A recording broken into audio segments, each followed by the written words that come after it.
Welcome to the Archive of Nations, custodians of the sacred records from across the globe that have existed from time immemorial.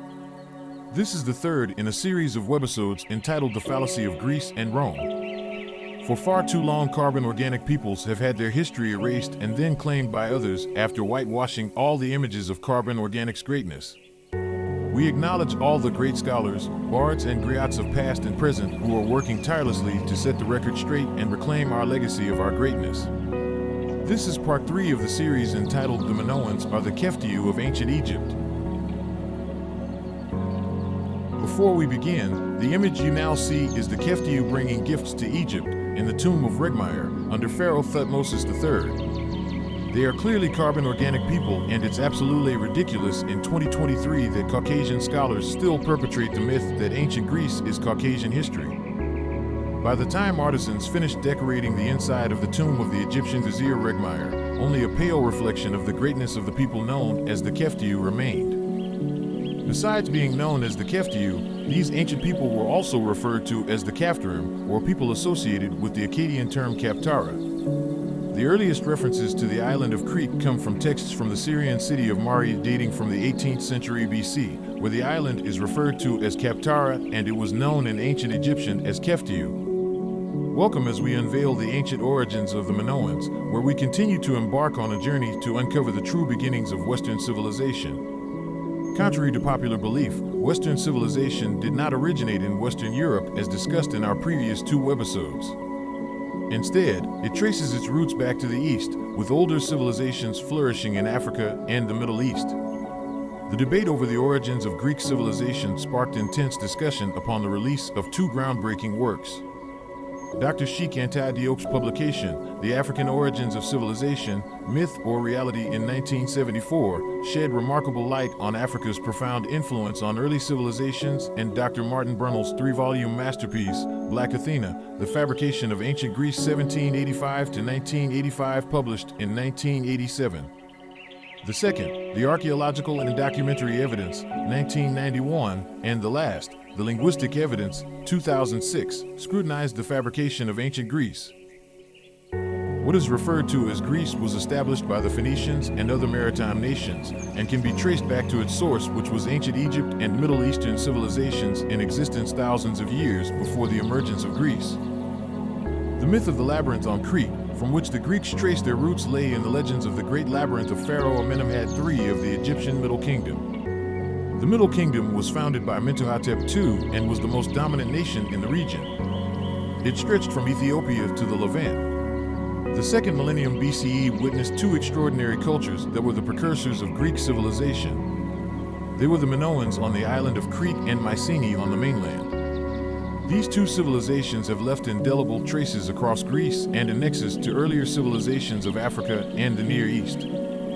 What is now referred to as the Cretan culture was called Minoan from the legendary king of Crete, Minos. The Minoan civilization is considered one of the most advanced ancient civilizations ever discovered, yet their technological achievements was a continuation of Egyptian, Mesopotamian, Harappan, and other advanced carbon organic civilizations. The technological advancements of their structures are at least 1,000 years ahead of their time. It is believed that their civilization rose around 2200 BC. They reached the pinnacle of their power from 1900 to roughly 1400 BC. During this time, they were the powerhouse of the Mediterranean Sea and among the most powerful civilizations of the ancient world. Perhaps the most significant discovery outside of the Palace of Knossos was a Minoan town called Akrotiri on the island of Thera, also known as Santorini. This ancient town is evidence that the Minoan civilization was not confined to Crete, as typically thought. The ruins of a large palace were discovered in Zaminthos, atop Mount Siluritis. These ruins, untouched for over 1,500 years, cover an impressive area of 17,000 square feet and span multiple floors. As we wander through the remains, we catch a glimpse of the Minoan civilization's advanced and highly sophisticated architectural marvels. The Minoan civilization astounds us with their architectural achievements. The palaces in Knossos, Akrotiri, and Zaminthos boast unparalleled architectural feats for their time. The Minoans incorporated advanced technologies into their palaces.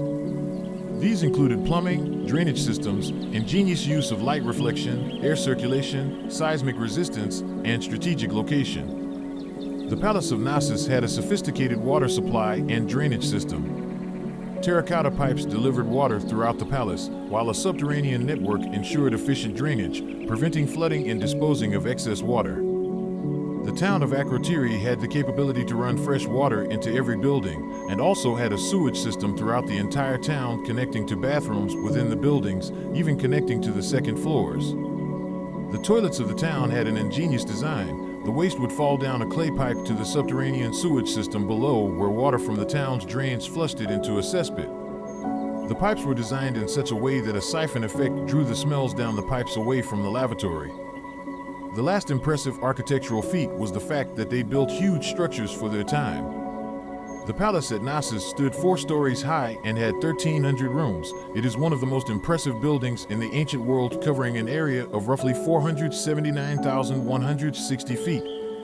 The ruins at Zaminthos indicate it was 2 to 3 stories high, with over 45 rooms. The town of Akrotiri also displayed advanced engineering and multi-story buildings. It was also well organized, making it the earliest organized town ever discovered. Another evidence of the Minoans' advanced nature is the location of where the structure at Zaminthos is built. Zaminthos is the only Minoan building complex discovered at a high elevation. Through this structure, the Minoans have shown their capability to adapt to higher altitude and colder climates and build impressive structures that can withstand the elements. The building was also built in a strategic location to control the surrounding area. The carbon-organic Minoans excelled in the achievements of writing and law. They were the pioneers of the first written language in Europe, and their written script had a profound impact on the development of future civilizations. One of the most significant relics of their written language is the Law Code of Gorton, dating back to 450 BCE. This extraordinary artifact provides us with invaluable insights into Minoan society. The Law Code of Gorton is expertly inscribed in marble at the Odeon, using the unique Dorian Greek language. But what sets it apart is its use of the boustrophedon style, where each line is read alternately from right to left and then left to right. This innovative writing style showcases the Minoans' creativity and their dedication to record keeping, very much like their Egyptian cousins. Let's delve deeper into the remarkable content of the Law Code of Gorton. This collection of laws primarily focuses on various aspects of society, such as property rights, marriage, divorce, and inheritance. It is fascinating to note that these laws govern the lives of both free men and women, as well as slaves. This offers significant evidence of the Minoans' belief in equal status for men and women within their society. Through the content of this code, we gain a deeper understanding of the Minoans' sophisticated legal system and their commitment to maintaining a just and fair society. Long before ancient Hellenistic Greek civilization developed, the Minoan civilization on the island of Crete was engaged in religious practices that would become the foundation for the Hellenistic Greeks. The Minoans revered a chief deity who held a unique position in their religious beliefs. She seemed to encompass various aspects of life, from fertility to dance and even death. This powerful figure embodied the life force and symbolized the interconnectedness of nature and spirituality within the Minoan culture. Depicted in most of the surviving Minoan artwork, she is often referred to as the Mother Goddess or the Snake Goddess. The Snake Goddess held a significant role in Minoan society, surrounded by snakes. In the ancient Egyptian culture, Apis, alternatively spelled Happy Ankh, was a sacred bull worshipped in the Memphis region, identified as the son of Hathor, a primary deity in the pantheon of ancient Egypt. This animal was chosen because it symbolized the courageous heart, great strength, and fighting spirit of the king. Apis came to being considered a manifestation of the king, as bulls were symbols of strength and fertility, qualities that are closely linked with kingship. The dominance of the female deity in Minoan religion suggests that the Minoan civilization had a female-dominated society. This remarkable aspect challenges conventional notions of ancient civilizations and highlights the unique nature of the Minoan culture. There are also remarkable similarities between Minoan palaces and those in the Near East, revealing a story of cultural diffusion and ancient connections. The Minoan palaces, such as the famous Palace of Knossos, captivate us with their grandeur and architectural brilliance. But did you know they bear striking resemblances to palaces in the Near East? Around 1900 BCE, a significant shift occurred in Crete. palaces began to emerge, indicating the influence of cultural diffusion from the Near East and Egypt. Our discoveries suggest a deep interconnection between these regions. During excavations, numerous artifacts were unearthed, including seals, scarabs, and rings, establishing a clear link between the Minoans and Egypt. These objects reveal a cultural exchange and trade connections between the two civilizations. Noted archaeologist Edouard Meyer made a startling discovery while excavating tombs in Thebes. He found paintings eerily similar to those in the Palace of Knossos, leading him to suggest that the Minoans were called Keftiu, not Minoans. 15th century BC paintings in Thebes, Egypt depict Minoan-appearing individuals bearing gifts. Inscriptions describing them as coming from Keftiu, islands in the middle of the sea, referring to gift-bringing merchants or officials from Crete. You will notice in our opening image that the Minoan men wore loincloths and kilts. Women wore robes with short sleeves and layered, flounced skirts. The robes were open to the navel, exposing their breasts. Women could also wear strapless, fitted bodice, and clothing patterns had symmetrical, geometric designs. The denizens on the island of Crete were in contact with the Egyptians as early as the Old Kingdom. According to Greek myths, the founders of Mycenae were the progeny of Princess Andromeda, who was the daughter of an Ethiopian king. Both Minoan and Mycenaean primogenitors are princesses from foreign nations. What do these myths tell us about the origins of their civilizations? The Minoans were the predecessors of the Mycenaeans, and we can date their civilization to approximately 1450 BCE. The most active years of the early Mycenaean age are those from Egypt's New Kingdom, from the rise of Thutmose III to the end of Amenhotep III about 1380 BCE. The Minoan civilization were one of the most intriguing maritime nations of the ancient world. The Minoans were renowned seafarers, embarking on voyages that took them to Egypt, the Near East, the enchanting Aegean Islands, and even southern Greece. During these journeys, they encountered diverse cultures and civilizations. Legends, passed down through generations, spoke of heroes and gods. These tales, mentioned by renowned poets like Homer and Hesiod, echoed similarities to stories previously told by the Phoenicians. Still, historians and scholars have long debated whether the legends described in Homer's epic poems, the Iliad and the Odyssey, were merely myth masqueraded as history or true events.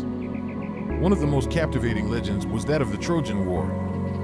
While most historians believed that the Trojans were vassals of the Hittites, the Greeks and later the Romans considered it a real historical event, a tale of the heroic age. The Greek legends mention the presence of Ethiopians at the Battle of Troy, and they held Ethiopia in high regard during the heroic period. The Greeks often referred to them as the blameless race. In the ancient world, the Greeks had a fascination with diverse cultures and nations. One such intriguing connection is found in their literature, specifically the Iliad. Let's dive into the world of the Ethiopians mentioned in this epic tale.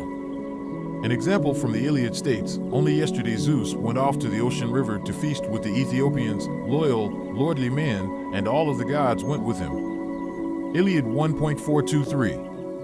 In this dialogue between Thetis and Achilles, the Iliad provides us with a glimpse into the presence of Ethiopians during the Trojan War. They were considered honorable and valued by the divine.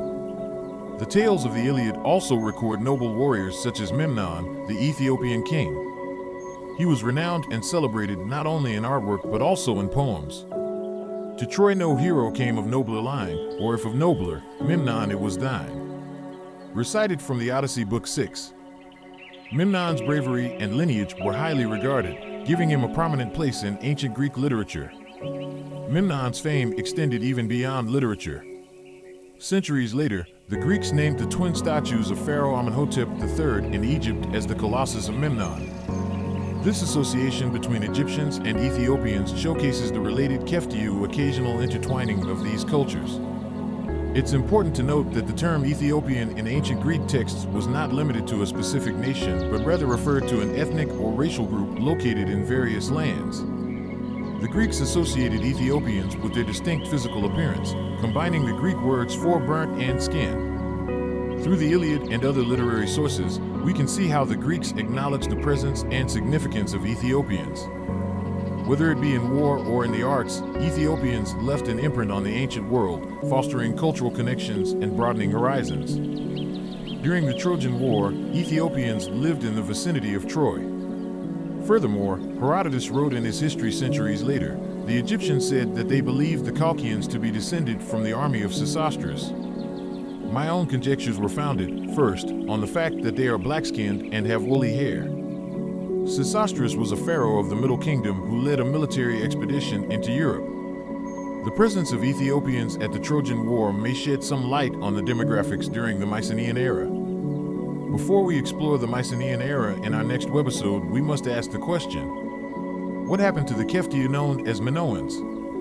The Minoans were a prosperous civilization on the island of Crete, but they faced a rapid demise around 1600 BC when the nearby island of Thera experienced one of the greatest volcanic calamities in history.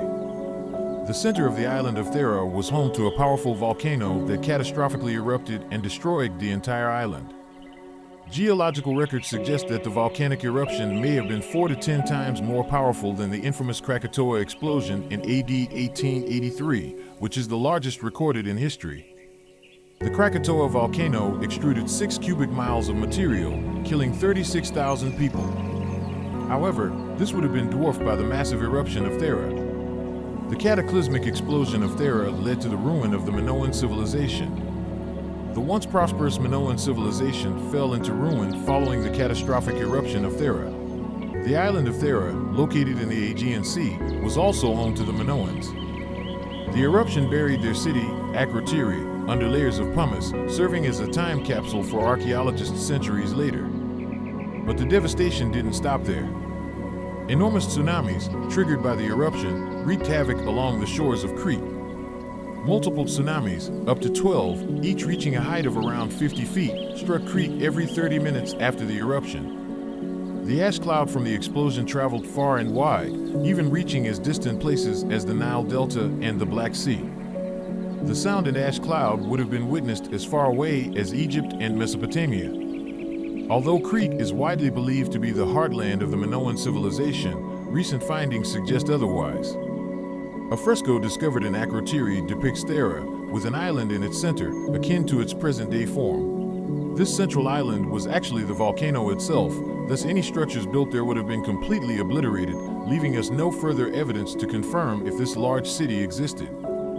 Despite the massive amounts of destruction, there is evidence that the Minoans remained in Crete for another 150 to 200 years after the eruption. The Palace of Knossos, among other Minoan holdings, was too far inland to have been affected by the tsunamis. However, there is evidence that massive earthquakes resulting from the volcano would have shaken the entire island of Crete, causing many of the inland dwellings to be damaged. The remnants of the devastated civilization were severely weakened, which led to their eventual downfall. Unfortunately, the great power of the Mediterranean had lost their fleet, as well as their ports, leaving the island nation in dire straits and incredibly vulnerable to invasion. Around 1450 BC, it is believed that the Mycenaeans, a rising power, invaded the island of Crete. The recovering Minoans would have been weak, but it appears they did not simply lay down their weapons and surrender. Many of the temples and buildings found on Crete show evidence of being ravaged by some enemy, and there are burials from that period with bodies and weapons of the Mycenaean people. The Mycenaeans had some difficulty destroying the Minoans, crippled though they were. The former powerhouse of the area over the last 400 to 500 years would not be easily overcome. The Minoans were eventually overpowered as most of the palaces were destroyed around 1450 BC. This marked the end of the Minoan civilization. Join us on the next episode as we continue to unravel the mysteries of our past to create a better blueprint for the future for all fallen humanity. This series, The Claim of Thrones, will take you on a journey through the universe, across the galactic heavens to the eventual seeding of the planet Earth. This series will also cover the hidden realities of how humanity came about, the various cataclysms and restarts, and follow the various bloodlines of indigenous rights of inheritance.